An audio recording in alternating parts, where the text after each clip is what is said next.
안녕하세요. 차분하게 잡수다의 시우입니다. 안녕하세요. 엘렌입니다. 오늘 저희가 이야기할 책은 조지 오웰의 동물농장이죠. 네. 그럼 먼저 이제 동물농장의 내용을 간략히 말씀드리자면 술주정뱅이 존스 씨 농장의 동물들이 태만한 존스 씨에 분노하여 서로 힘을 합쳐 존스 씨를 몰아내고 전 세계 최초로 동물들이 운영하는 동물농장을 만듭니다.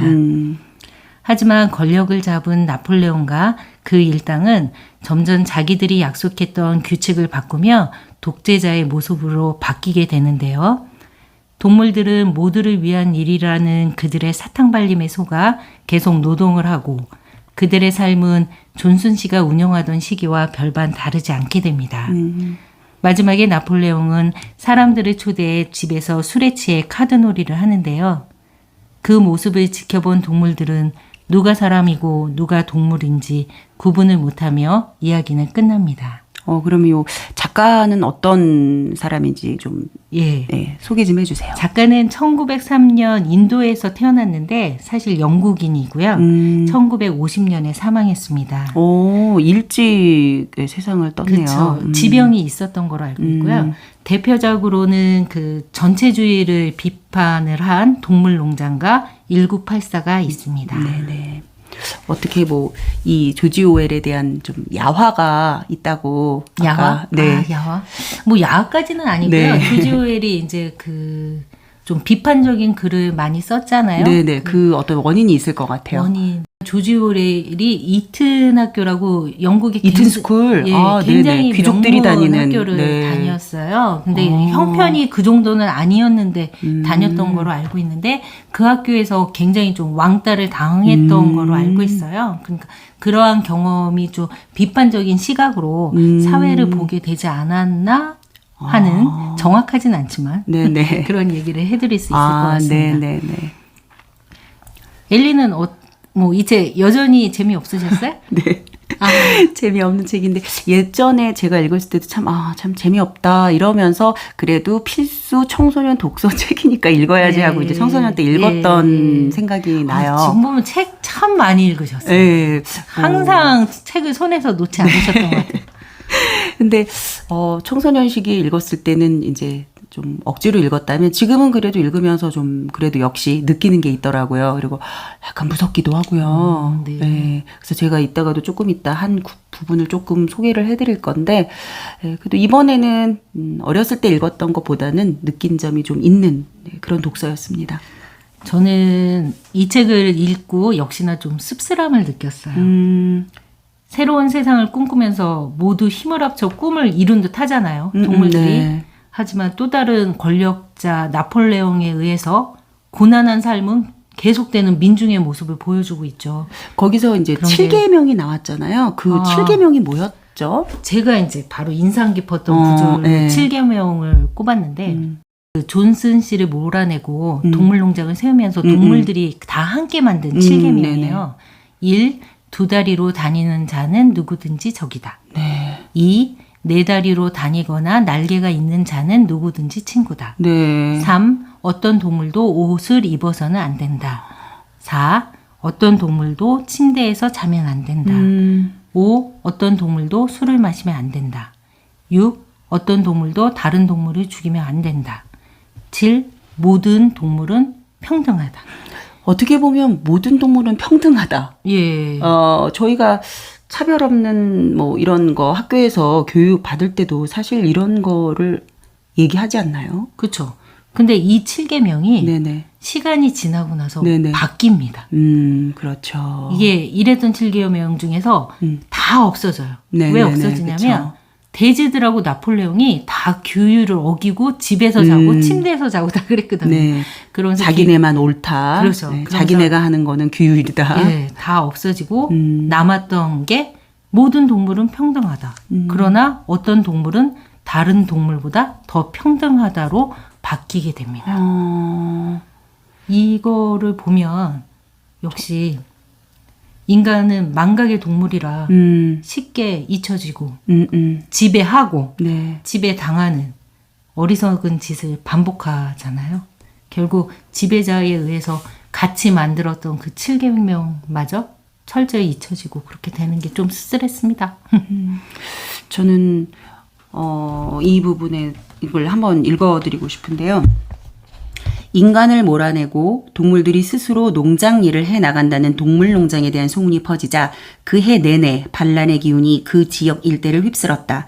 늘 말을 잘 듣던 황소들이 갑자기 사나워졌고 양들은 산 울타리를 부수고 토끼풀을 먹어치웠으며 암소들은 발로 양동이를 걷어차 엎어버리고 사냥말들은 담을 뛰어넘지 않고 등에 탄 사람을 담장 밖으로 내동댕이 쳤다. 굉장히 무서운 구문인데요. 이렇게 그 혁명의 기운이라는 게 퍼져나가는 걸 누구도 막지 못할 것 같아요. 이 느낌이 좀 확 불이 나는 그런 게 있잖아요. 그래서 스스로가 자중하지 않으면 누군가 말려서 될 만한 일은 아닌 것 같아요. 역사적으로 프랑스 혁명도 그랬고 우리나라도 이제 그런 전례가 있고요.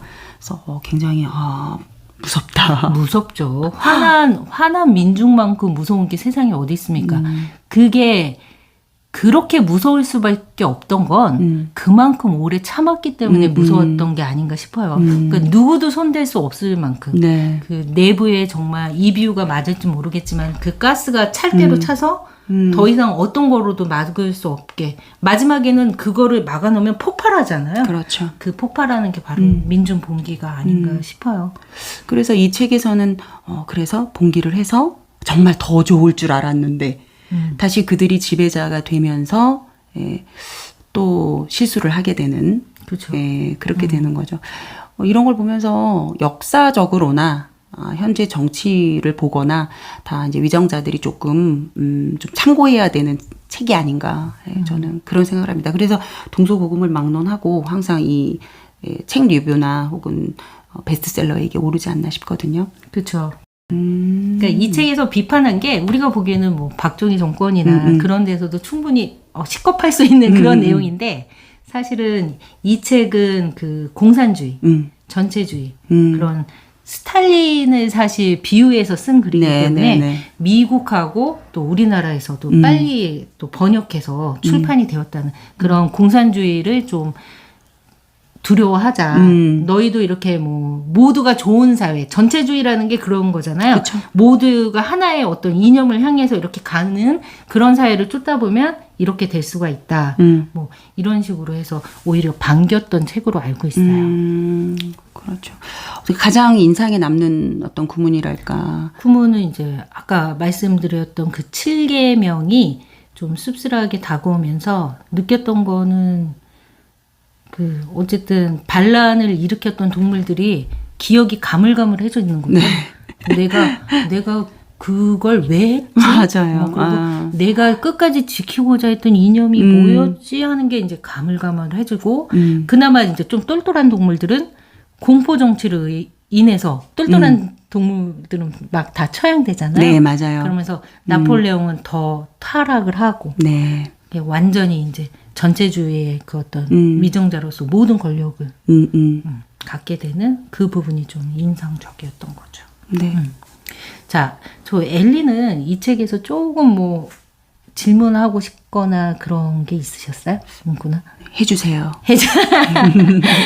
알겠습니다. 저는 오늘 제가 드리고 싶은 질문은 동물들 스스로 세운 동물농장이 왜 처음에 꿈꾸던 것과 달라졌을까요? 그리고 만약에 달라졌다면 그것의 가장 큰 책임은 누구에게 있는지 그거를 저는 좀 묻고 싶습니다. 저는 어쨌든 지도자가 가장 큰 책임이 있지 않을까요? 순회부. 순회부. 네, 순회부. 그래도 어쨌든 민중들이 대표를 세운 거잖아요. 그러면 자신이 처음에 뭘 실현하고자 했던가를 끝까지 좀 초심을 잃지 말아야 되는데 그걸 잃고 또 권력에 맞들여서 그런 식으로 행동을 했잖아요. 저는 그 위에 있는 윗대가리들이 가장 큰 잘못을 한 게 아닌가. 그리고 자신의 원래 원초적인 꿈을 망각한 거죠. 거기에 원인이 있다고 봐요. 자기를 뒤돌아볼 줄 몰랐던 것.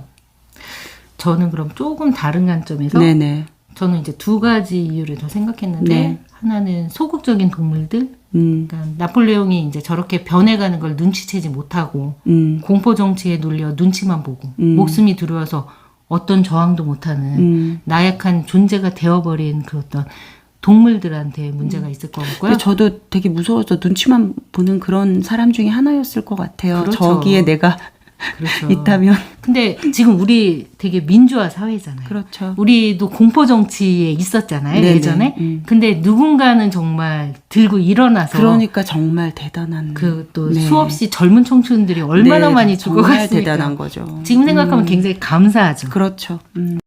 그 마지막으로는 그 어떤 힘의 불균형. 그러니까 처음부터 어떤 힘의 균형이 이루어졌다면 동물농장이 이렇게 빨리 변하지는 않았을 것 같아요. 구조적으로. 그래서 나폴레옹에게 힘이 모두 가기 전에 그 힘을 한번 저지해주고 힘의 균형을 이루었다면 잘못된 방향을 조금씩 잡으면서 가지 않았을까 하는 그런 안타까움이 좀 있습니다. 네, 훌륭합니다.